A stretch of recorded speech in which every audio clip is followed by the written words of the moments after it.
Good morning friends. আজকে আমি যাচ্ছি মুর্শিদাবাদ জেলার সোনারুন্দি রাজবাড়ি দেখতে, আর যাব অষ্টআশ। আজকে আমরা এখন বেরিয়ে পড়েছি সকালবেলা। এখন আমি দাঁড়িয়ে আছি আপনার কাটোয়ার অজয় নদের ওপরে, একটা ব্রিজের ওপরে। নিচে দেখতে পাচ্ছেন, নিচে অজয় নদ দেখা যাচ্ছে, আর চারিপাশটা কি সুন্দর লাগছে আপনারা দেখুন।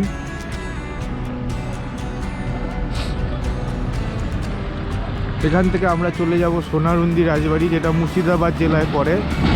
সেখান থেকে আমরা যাব অষ্টহাস।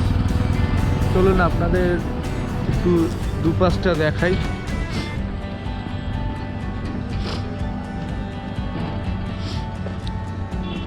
এখন শীতকাল, এখন অজয় নদের জল খুব কম আছে। বর্ষাকালে জলটা বাড়ে প্রচুর।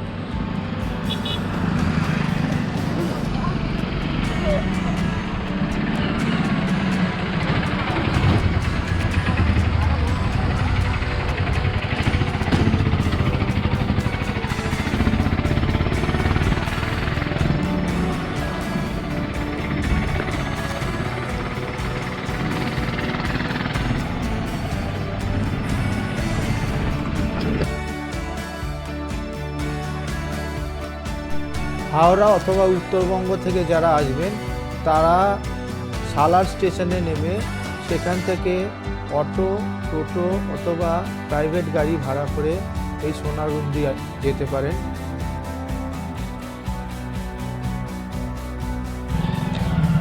চলো, আমরা এখন মুর্শিদাবাদ জেলায় ঢুকছি।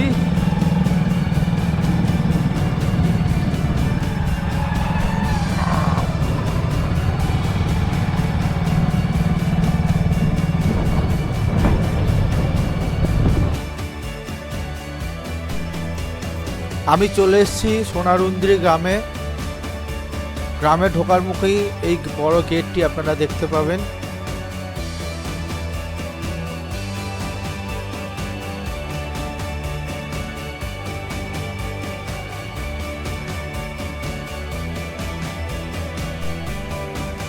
দূর থেকে রাজবাড়ির প্রবেশদ্বারটি দেখা যাচ্ছে।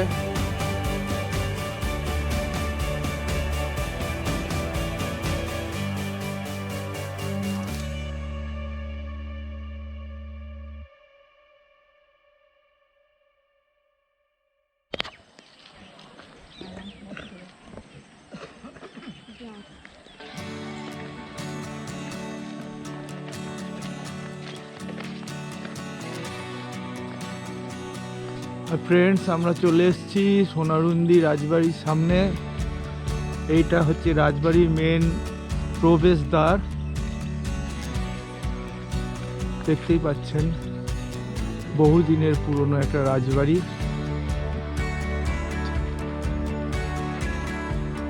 ধ্বংসপ্রায় অবস্থায় রয়েছে বর্তমানে।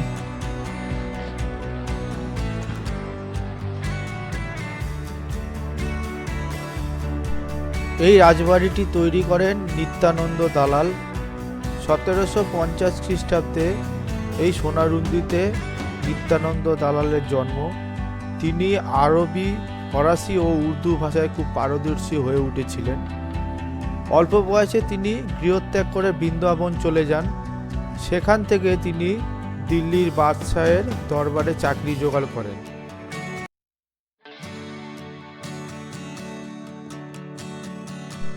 দিল্লির বাদশাহ শাহ আলম নিত্যানন্দের মেধায় খুশি হয়ে তাকে নিজের কাছে রাখেন এবং রাজধানী দিল্লিতে নিয়ে গিয়ে নিত্যানন্দকে নিজের মীর মুন্সি পদে নিযুক্ত করেন। সম্রাট তাকে দানেশবন্দ উপাধি দিয়েছিলেন। তারপর শাহ আলম তাকে মহারাজা উপাধি দিয়ে 7 হাজারি মানসপদার পদে নিয়োগ করেন।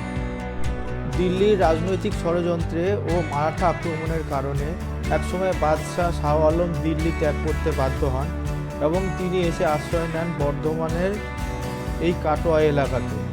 1806 খ্রিস্টাব্দ পর্যন্ত শাহ আলম এই কাটোয়াতে ছিলেন। সেই সময় এই সোনারুন্দি এলাকার রাজা ছিলেন বর্ধমানের রাজারা। শাহ আলম বর্ধমানের রাজার সাথে যোগাযোগ করে নিত্যানন্দকে এই জমিদারি পাইয়ে দিয়েছিলেন। কি আছে। হুম।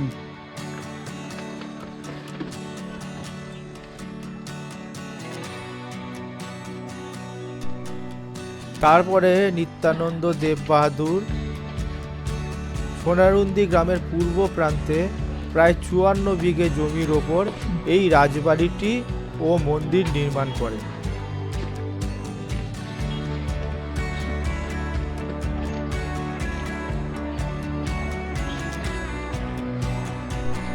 বর্তমানে রক্ষণাবেক্ষণের অভাবে রাজবাড়ির মূল ফটকটি প্রায় ধ্বংসপ্রায়।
এখান দিয়ে মূল ফটকের ওপরে ওঠার একটা সিঁড়ি দেখা যাচ্ছে।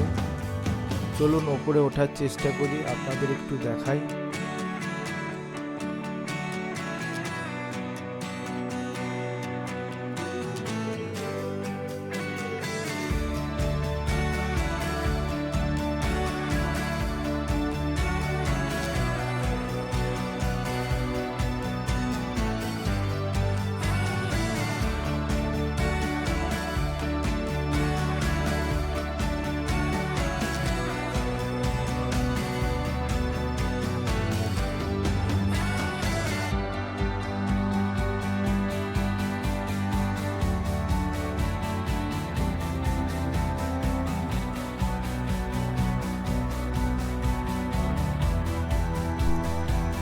ওপরে বড় বড় ফাটল দেখা যাচ্ছে, যে কোনো সময় ভেঙে পড়তে পারে।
আমরা চলে এসেছি রাজবাড়ির পেছনে। চারিদিকটা জঙ্গল হয়ে গেছে, দেখতেই পাচ্ছেন।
এটা হচ্ছে গোপেশ্বর শিব মন্দির। এই মন্দিরটাকে বর্তমানে রক্ষণাবেক্ষণ করা হয়েছে। আর এই মন্দিরের পিছনেই রয়েছে কিশোরী সায়র পুকুর। এই সেই কিশোরী সায়র পুকুর, যেখানে রাজপরিবারের লোকেরা স্নান করত বা ব্যবহার করত। এখানে প্রচুর বড় বড় মাছ আছে।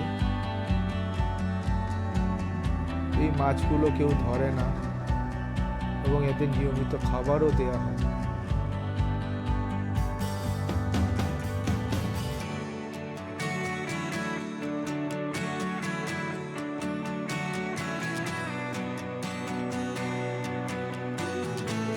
সেই সময় এই রাজবাড়ির চারপাশে সুদৃশ্য ফল ও ফুলের গাছ ছিল।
এটা হচ্ছে রাজবাড়ির মূল অংশ।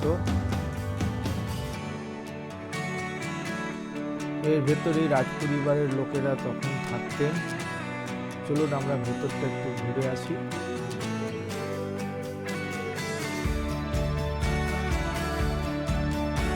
দেখতে পাচ্ছেন ভেতরটা খুব জরাজীর্ণ অবস্থা। তবু এখানে কিছু লোক বর্তমানে থাকেন, যারা এই রাজবাড়িটি দেখভাল করেন।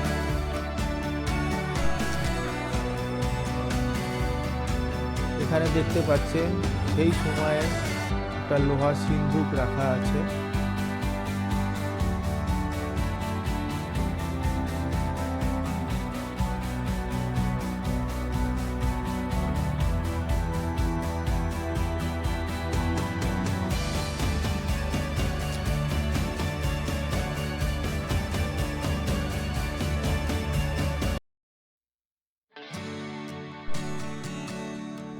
আমি চলে এসেছি রাজবাড়ির ভেতর দিকটায়। এটা হচ্ছে রাজবাড়ির মূল অংশ। দেখতেই পাচ্ছেন কত পুরনো রাজবাড়ি। এই রাজবাড়ির মধ্যে রয়েছে কিশোরী বনোয়ারি লালের মন্দির। এই যে সোজা মন্দিরটা আপনারা দেখতে পাচ্ছেন।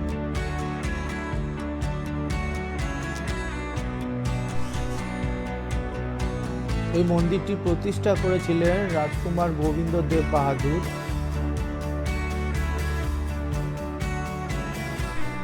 এখানে রাধাকৃষ্ণ ও অষ্টসখীর মূর্তি রয়েছে এবং বৃন্দাবনের অনুসরণে তিনি এই মূর্তি দুটোর নাম দেন কিশোরী ও বনোয়ারি লালজি। রাজবাড়ির বাইরে 12টি কুঞ্জ তৈরি করেছিলেন। মূলত তিনি এই বাংলায় দ্বিতীয় বৃন্দাবন তৈরি করেছিলেন।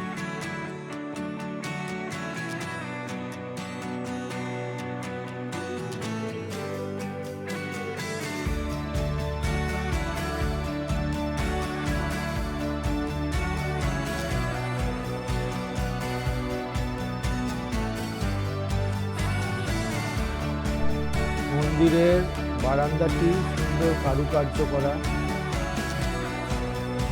আজও সেই কারুকার্য অক্ষত অবস্থায় রয়েছে।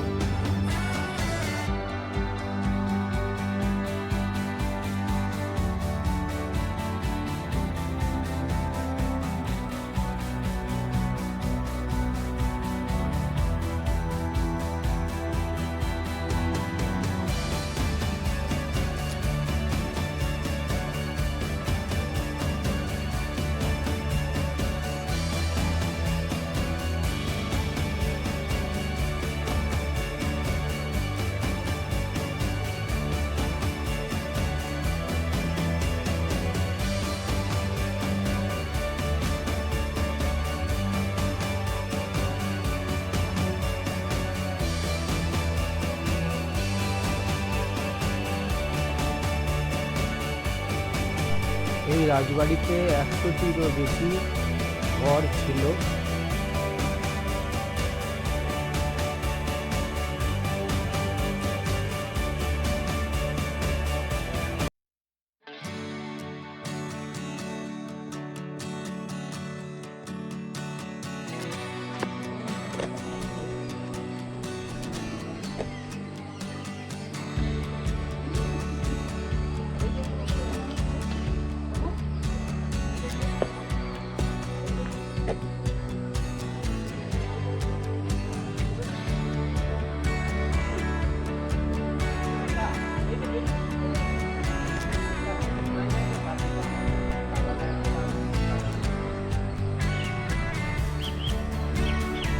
দেওয়া হয়েছে।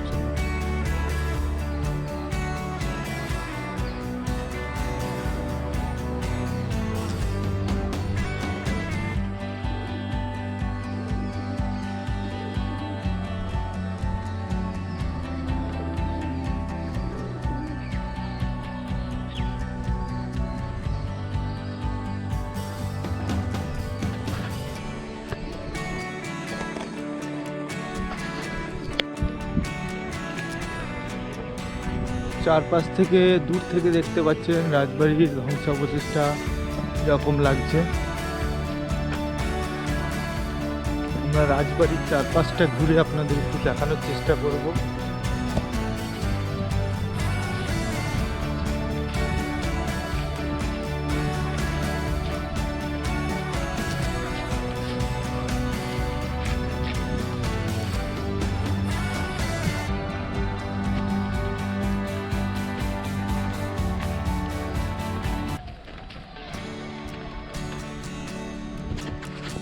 চতুর্দিকটা জঙ্গলে ভর্তি হয়ে গেছে, দেখতেই পাচ্ছেন। রক্ষণাবেক্ষণের অভাবে চারিদিকটা কি অবস্থা।